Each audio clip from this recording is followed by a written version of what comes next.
What's up, my friends? It's C-Threep, and welcome to my humble abode.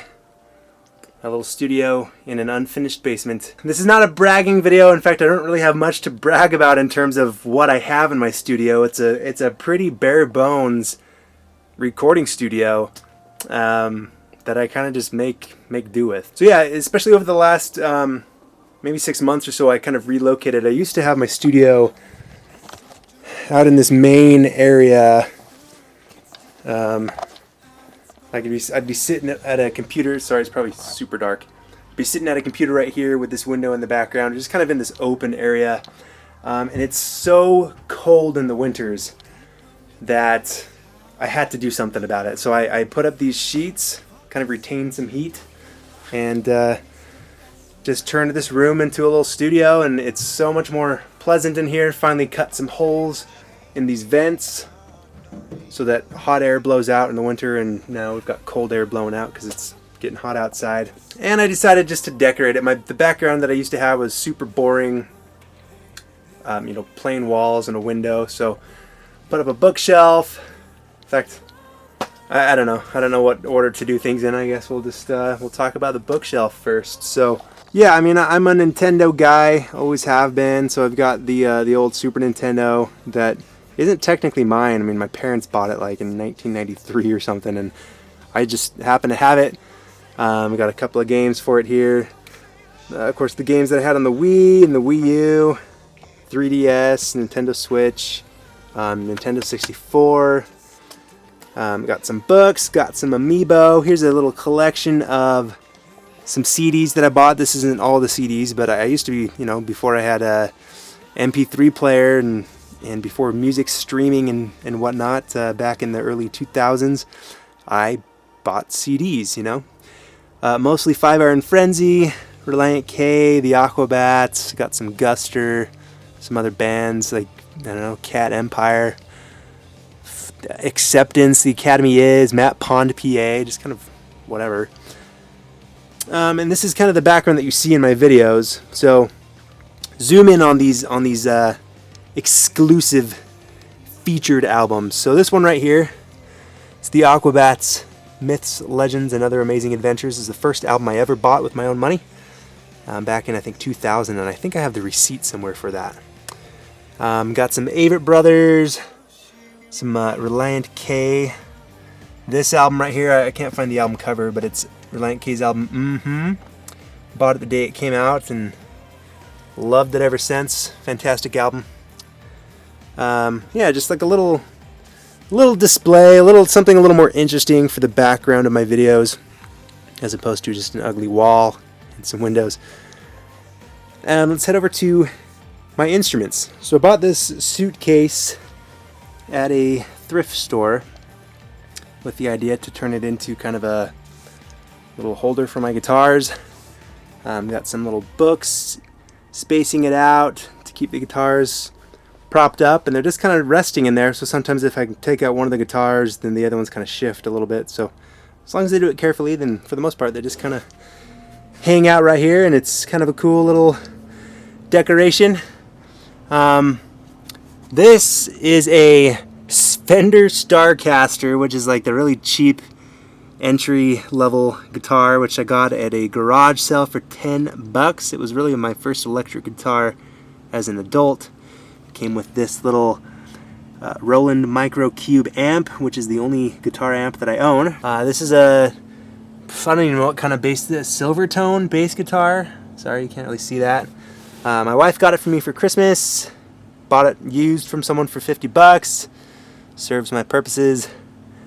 I really like this style of guitar. It's like a Les Paul style, but it's like an Epiphone Les Paul, so it's kind of a cheap version, a couple $100. This is my main guitar that I use, and I don't know, works just fine. And my acoustic guitar that I got for Christmas when I was like 16 or 17. So those are my guitars. This is my main instrument here, my drum set. Got it in high school. I had a job, so I could afford to, this is really all I did was music. So I bought CDs, occasional video games, and this rather expensive drum set, at least for, you know, a teenager, is expensive. Like, I think it's $800, I think, for the kit, and then about $2,000 for the cymbals. These are Zildjian A custom cymbals. I don't know. They're kind of bright sounding. I like them. Just I was more into kind of pop punk back then, and nowadays I kind of wish I had maybe some K custom. I can't remember. It's something. It's another Zildjian brand of cymbals. They're kind of darker sounding, and I'd prefer those, but it's expensive to upgrade cymbals, and I kind of operate on a budget, so I don't know. That's my little fun drum set that I neglect. I don't really play it too often because I may have my own house, but they're still loud, and I got kids, so I only play really when I record, which is kind of a shame. This is a bed. It's because there's no other space for it, so we put it down here when my wife and I got a new bed. Here's a chair. This is really exciting, you guys. Before I get into kind of more of the recording stuff, this is where I play games. I got my N64 going right now with Banjo-Kazooie. Love that game. I actually have been playing through it recently. It's maybe been a few months since I last picked it up, but I almost beat it again. Just a fun nostalgic trip. We got it Christmas of 1998, and goodness, I think that was almost 20 years ago. Tripping out on nostalgia. I mentioned I have a Nintendo Switch. I play it pretty regularly. And Wii U in there. A Wii/GameCube. You can play GameCube games. You know, my N64. So this is just kind of where I chill. And I've got a little... I needed some vibe in here when I first put everything in here. It was just kind of... I don't know, it was just so plain. And so my wife got me a lava lamp, and then these little LED lights. I have them programmed typically just to kind of slowly change colors. And so when all the lights are off, it just looks kind of cool. And so when I'm working on some music, or even when I'm playing a game, it just it's nice, cheap, you know, $30 worth of stuff right there. It's not very expensive, but enough to put off a little vibe that I like. Now, in terms of recording, this is the main microphone that I use for recording instruments and for voiceovers for my videos. It's a blue baby bottle, great mic. Just barely bought this 2-foot XLR cable, so this is where I've got my audio interface. I just took out, you know, we've got this little desk here that we had for our computer, and I kind of turned it into a studio desk. Took out one of the drawers and put my audio interface in here. This main XLR cord is for a microphone that the cord actually runs through here and underneath the rug. And I just kind of store it underneath this chair. So this is where I, you know, put the microphone on and put it on a microphone stand if I'm recording vocals or, you know, something out this way. I've got my guitar cable plugged into here, and it runs through this little hole that I drilled in the back. Runs through and comes out here, so I can just be sitting at my piece of crap chair that I got for free. There was a business that was giving away all their chairs, so that's what I'm using now. And the guitar cable just comes out here, so I can take it out and quickly plug in and start recording some bass guitar or electric guitar. Just got 2 monitors right now. Got that one at a thrift store for $25, and got that main one for free from my old job. Someone was giving them away. I'm using Reaper. That is my digital audio workstation of choice. It's $60. It's a steal. It's a fabulous DAW. I would recommend it if you're on a budget. And honestly, there's people that switch over from really expensive software and they start using Reaper. It can do basically everything you need it to do. Serves my purposes very well. Really quick on the audio interface. So I'm using 3 of the 4 main inputs here. There's also some other outputs, and you can, you know, MIDI inputs and stuff on the back. Separate little volume controls for headphones and for the monitors, which I don't even have. I don't have studio monitors. I still just use my trusty dusty Audio-Technica ATH M50 headphones. It's what I've been using for, I don't know, 5 or 6 years now. Maybe not quite that long. So, I mean, that's the one thing. If you know, people show their little studio tours, and you know, it'll have a picture of them as the thumbnail in the background with these nice monitors, studio monitors, meaning like speakers, to the left and right of their computer screens.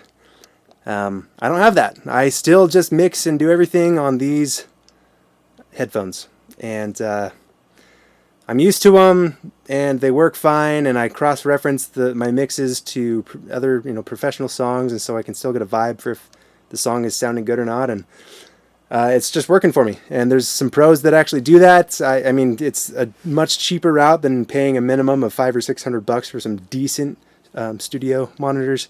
Eventually I'm going to get some. I'm not worried about it, but for now I'm totally content with these headphones. And my little computer that I got a couple years back, my bro-in-law helped me build it. I'm like trying to remember the specs. It's like 16 gigs of RAM, GTX 750 graphics card, video card, something like that. So not the most powerful, but it's enough that I rarely play games on Steam, but I sometimes do, and it's enough to make, games look pretty good. I don't really care to have it look fabulous. I just need it for mostly music and making videos. This is a little nightstand that I built in high school, and I have found a purpose for it. So it stores mostly some extra microphones and stuff. There's my good old Blue Yeti hanging out, and some of the free microphones that I got to review. So companies sent them to me to review.